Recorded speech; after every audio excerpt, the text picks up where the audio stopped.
Thank you, everybody. I'm extremely honored to be in your erudite and effervescent company today. Indeed, presenting to you my contribution to this exciting conference. Yesterday morning, we were treated to a splendid conversation about the body as a polysemic canvas, about palimpsestic memory, multidimensional memory, and the entangled trauma of slavery caught up in the knots of memory, post-colonial memory disorder, about rituals, about the door of no return. That, according to Dion Brandt, quoted by Valérie Lachaud, is no mere physicality, it is also a spiritual location. We followed up with two performances. Is it okay with this reverb? Yeah, okay. With two performances that enacted for us the imperative of the moving body as both the flashpoint of recollection and the tools for everyday resistance. And we also realized through these performances how movement becomes part of those rituals born through the retention and rebirth of displacement as and in inheritance. Indeed, the performances yesterday allowed us to participate in this process and feel the process reverberate in our own bodies. Finally, in the afternoon, we concluded with a rich reflection and dialogue on the movement of memory back and forth across the Atlantic. Who owns the past? When does refusal or erasure segue into reparation? How does refusal or erasure segue into reparation?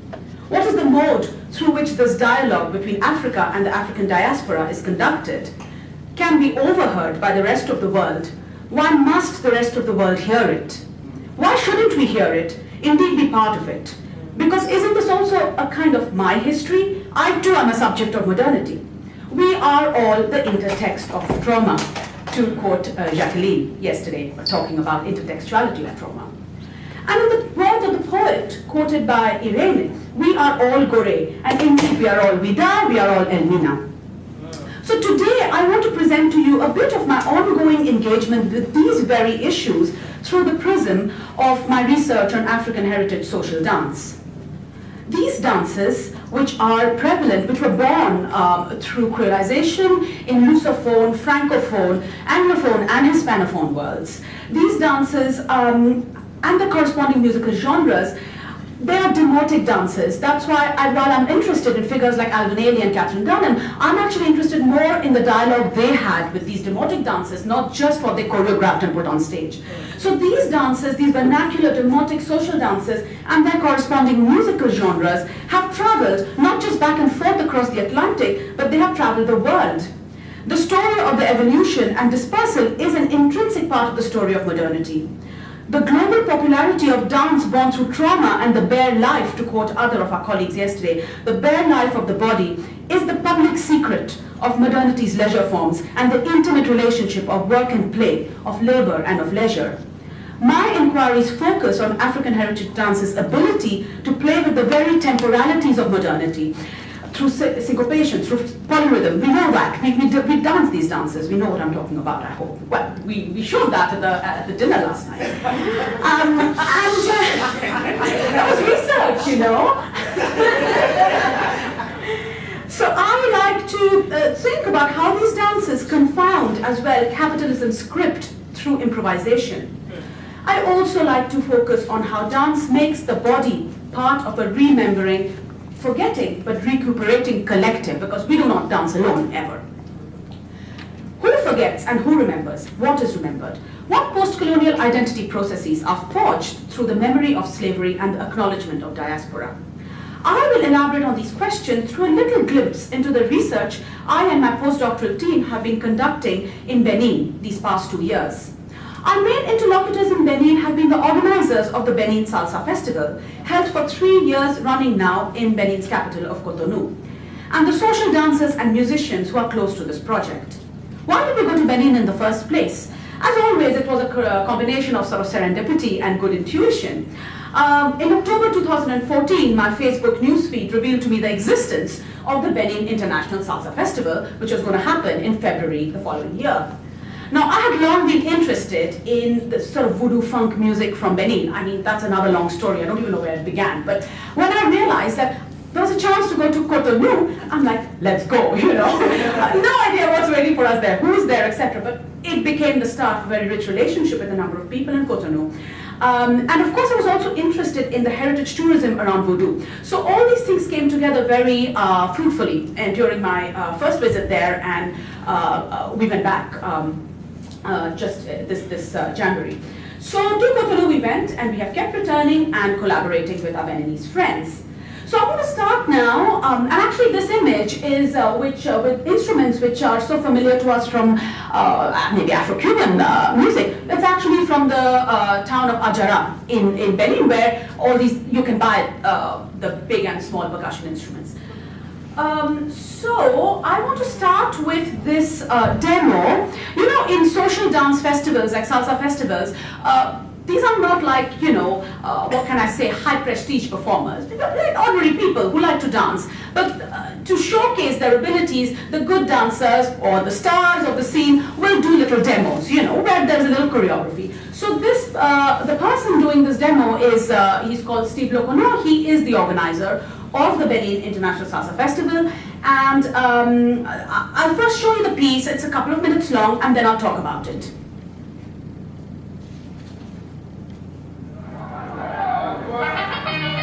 Is the volume okay? A little louder. Louder? I'm sorry.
So, you know, and as I said, the transitions in the piece were quite organic, so it wouldn't have been, I think, it would have been a bit unfair to chop it and, you know, just show a little bit. Now, the genesis of this piece lay in an event that I had organized in London in September 2015 through my research project Modern Moves. and we called that Afro-Latin-Africa, and actually that's where I took my title of the paper from. But the genesis of that lay in my attending and experiencing the first salsa, the first time I was in Cotonou at the Salsa Festival in February 2015. So on the 21st of February that year, I was at the Salle Majestique in the Quartier Cajeun in Cotonou at the grand finale of the Benin International Salsa Festival, second edition.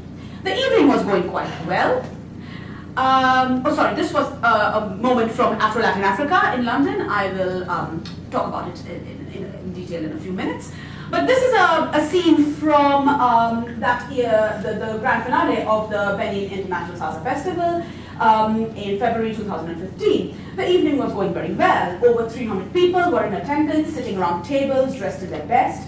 Most were from Cotonou. There were a significant number of participants from neighboring West African countries as well.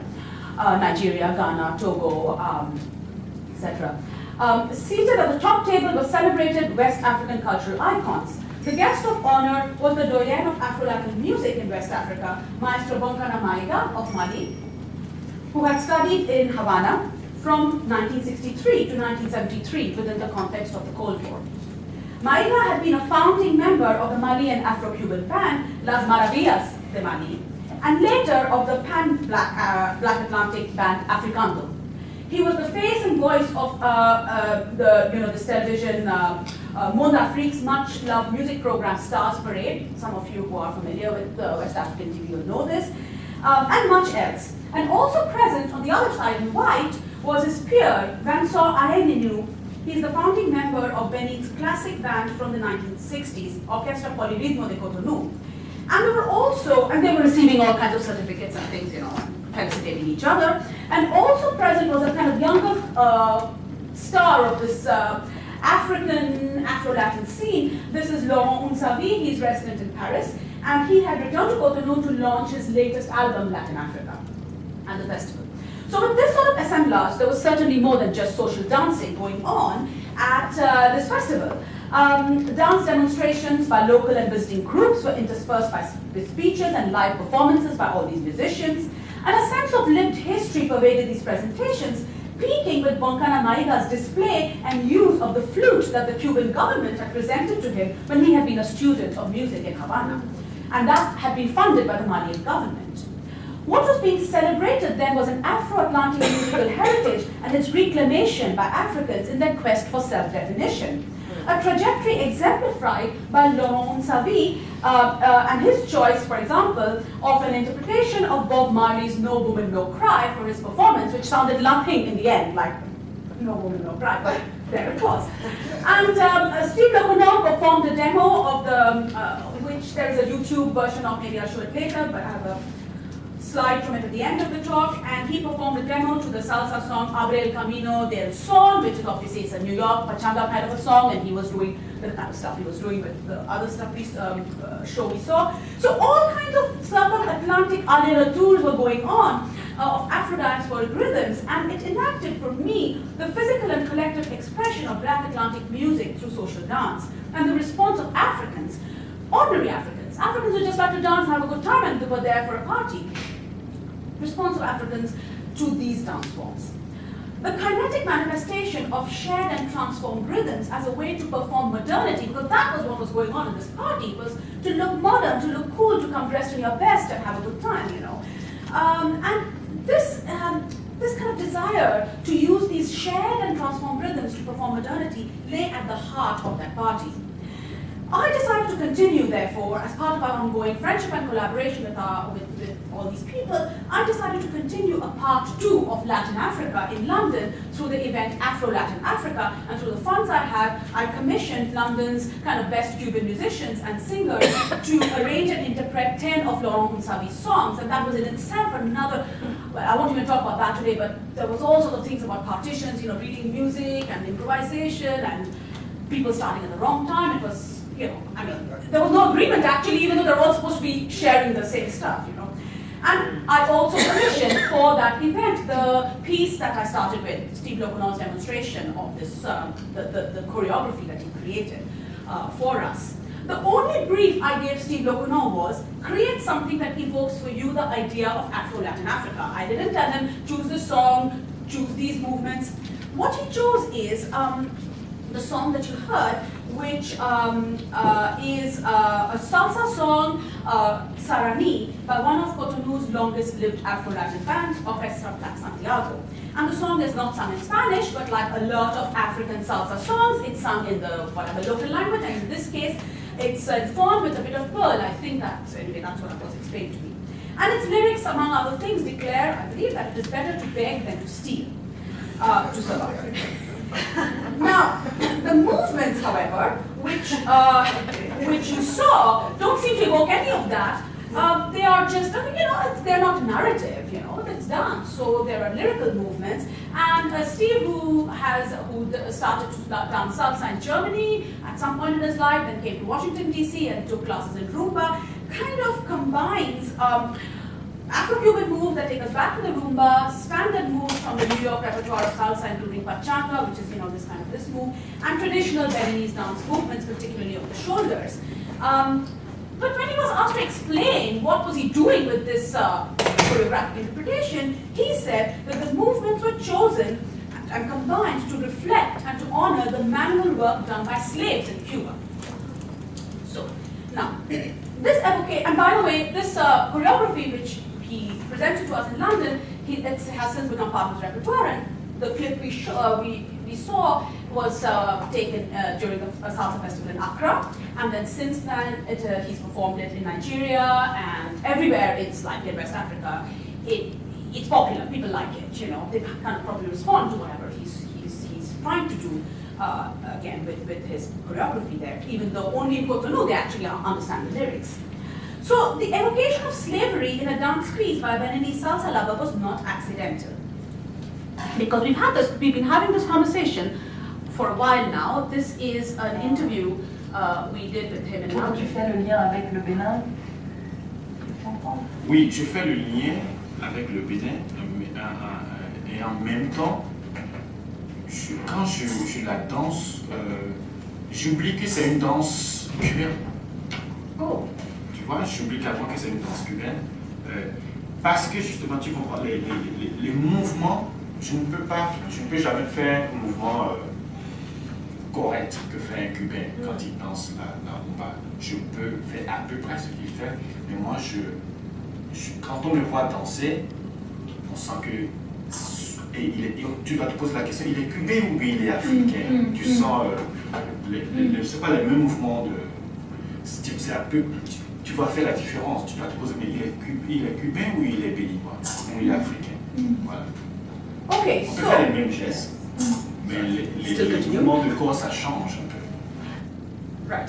So you see, then this audience, I don't have to translate, that's great. So, what is he doing when he's dancing in this style? Is he Cuban? Is he African? Is he Cuban, Beninese, or African? He can't ever make the correct movements, but still he's doing something. So dance and this explication shows us how, dance momentarily erases difference, creating a bodily confusion. What is the value of both forgetting the Cuban dimension and taking it on to the body of an African from Benin, who is now partially resident in Washington, D.C.? Dancing salsa in Benin instantiates a deeper connection between movement and memory and forgetting. This connection is sustained by an awareness of shared spiritual systems across the Atlantic, which are archived in the dancing body, as well as in song lyrics, whichever language it is, and percussive traditions. In turn, these archives are overwritten by different phases of colonial and post-colonial history. Transcolonial collaborations, anti-colonial struggles, decolonization, the Cold War, for example, Boncanamaiga being taken by a scholarship to Cuba, and so on. As well as, of course, contemporary globalization and transnationalism today, YouTube. Anybody can pick anything up now on the internet. Through dance, it is possible, I believe, to insert oneself as a subject with agency in this complicated terrain.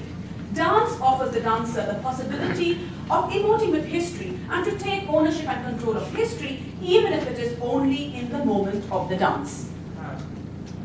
Steve Locono runs a salsa club in Cotonou called Club Shango. Why Shango? Let's see why.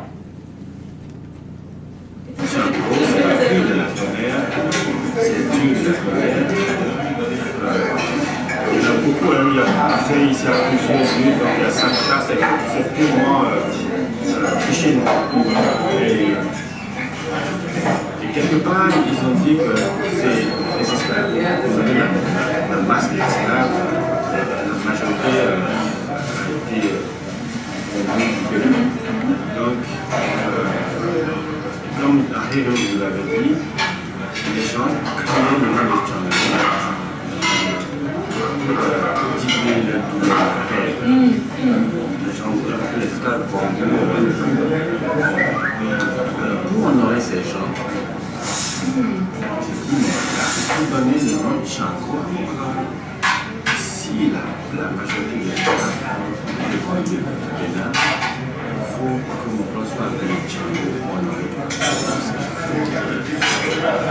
D'où le nom Django. So, in short, the song goes back. But basically, what he's saying is, as you can see, I've translated it a bit there, that the majority of the slaves were sold from Benin. To honor that memory, I have named my club Chango. I actually thought he was calling it Chango because of masculinity of Chango and whatever, but no, I was quite amazed that this was the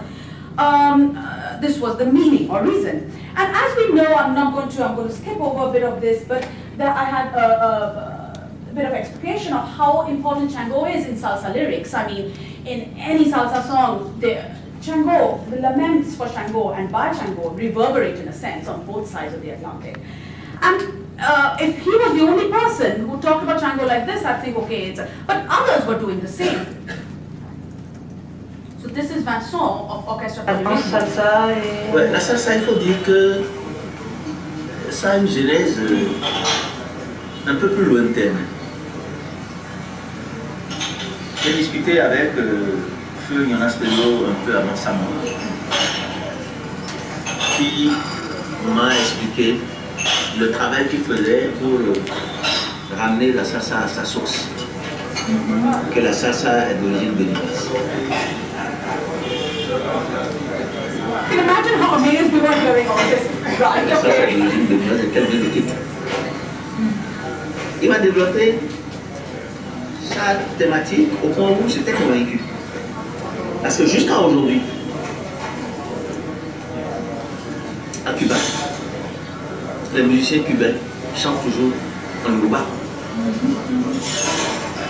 C'est la preuve que la salsa est partie avec nos esclaves, nos aïeux qui ont été déportés. Et quand on parle de musique afro-cubaine, on ne peut pas ne pas parler de Chango.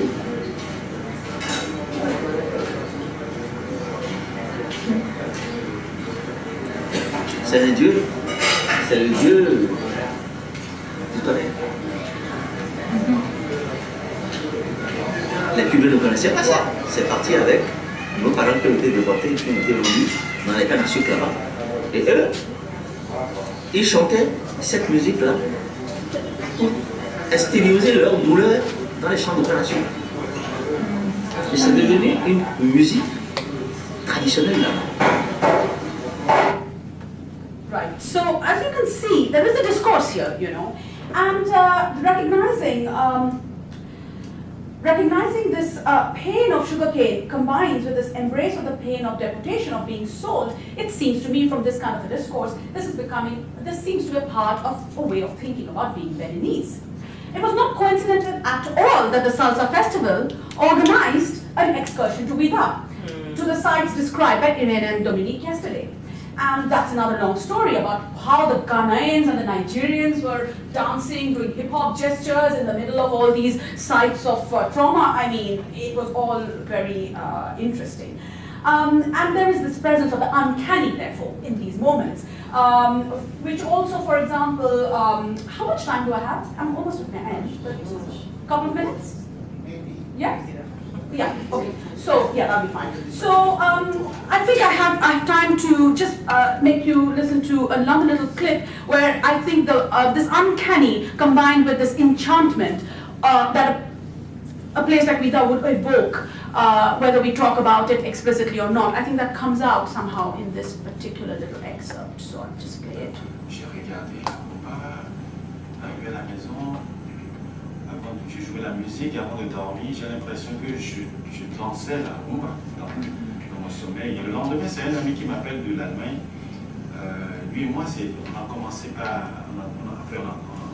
On a découvert la danse professionnelle salsa en Allemagne. Celui qui m'appelle me dit, mais écoute Steve, j'ai commencé par... Il faut danser la rumba, c'est très intéressant.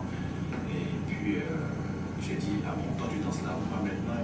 Il me dit, oui, je danse dans un club qu'on appelle Django. Il a dit ça comme ça. So, with this sort of one day I just woke up and the Roomba was, calling me from a phone in Germany, etc. So I think there's also this personal switching from chez nous to chez moi, because sometimes he says chez nous, then at this point he's saying chez moi. It's like, I've discovered this dance, which is ours, from our place, my place. And intimate proximity to the history of slavery, as well as reconciliation with its discomfort, is generated, therefore, through the dancer's repertoire as archive. For example, in other places, he described his favorite Rumba movements as those that resemble the traditional Beninese dance Agbaja, and the movements of the shoulders that, according to him, we also do for the Revenon, So it's there's a kind of constant dialogue, again, between what you recognize out there and what you remember from here. And this here and there are also shifting in the process. So to conclude, well, one could go on, there's a lot to say, but I just wanted to, as I said, give you glimpses of the sort of work I'm doing with my Beninese interlocutors. The Benin International Salsa Festival is but a recent manifestation of Afro-Cuban music's long history in West Africa, at least since the 1930s. Studies of this wider history have yielded conclusions involving aspirant cosmopolitanism and the enactment of an African modernity that bypasses the binaries of ex-colony versus metropole, Europe versus Africa, and so on. Musicians, promoters, and the public took to music and dance from Cuba and made it part of the West African soundscape, because Cuba, in these readings, represented an alternative modernity in the age of decolonization and the subsequent years of the Cold War. In the case of Francophone colonies, radio contributed to and democratized this taste that was also enjoyed in the boîtes and salons of interwar Paris. So these studies all affirm that the relationship between Afro-Cuban music and Africa was supported by the knowledge that the music was a cultural and political expression of the African diaspora created through slavery. The question that I still have to ask myself, and I haven't really solved yet, is there is, for example, also awareness of Zouk music.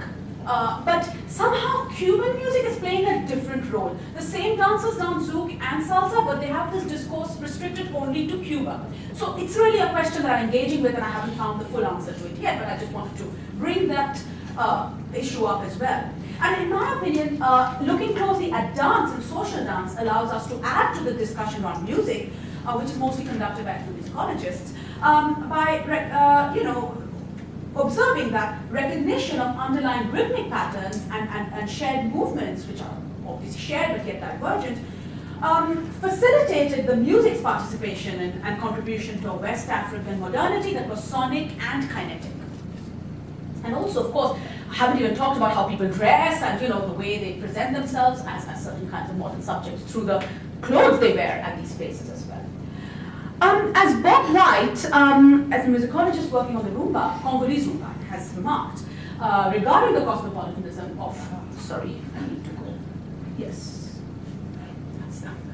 Regarding the cosmopolitanism of Congolese Rumba, by the way, this is a scene from Boîte in Cotonou. Every night there is live music, Afro-Latin music played by different local groups. So it's just a random clip, but it's very, typical of what goes on every night in the week there. So Bob White remarks, the excitement of being from somewhere else, or at least being connected to somewhere else through music, was filtered through a sonic experience that was already in many ways familiar. That's what I mean about recognition. The oscillation between the familiar and the foreign is an instance of the uncanny, the unheimlich, which suffuses the dancer's body with the play of memory and forgetting. The interest in modernity and cosmopolitanism that dominates the study of Afro-Cuban music in West Africa has bypassed the question of what it means affectively when someone from Congo asserts, and that's the quote I have at the bottom of the slide there, you see, it's like a blood thing. It's blood. Yeah, that's right, it's blood. When you're there listening and you find yourself close to someone else, you don't know him, but you can tell that there's something there. You feel that he's really your brother. It's the blood. This is a quote from Bob White's work. The Beninese body that dances salsa allows us to explore the blood thing, as an embodied spirituality derived from Vodou, in dialogue with the knowledge that the kingdom of Dahomey, which was the predecessor, of course, of post-colonial Benin, was a key player in the slave trade. The salsa dancer's body acts out, then, a post-colonial modernity forged through movement,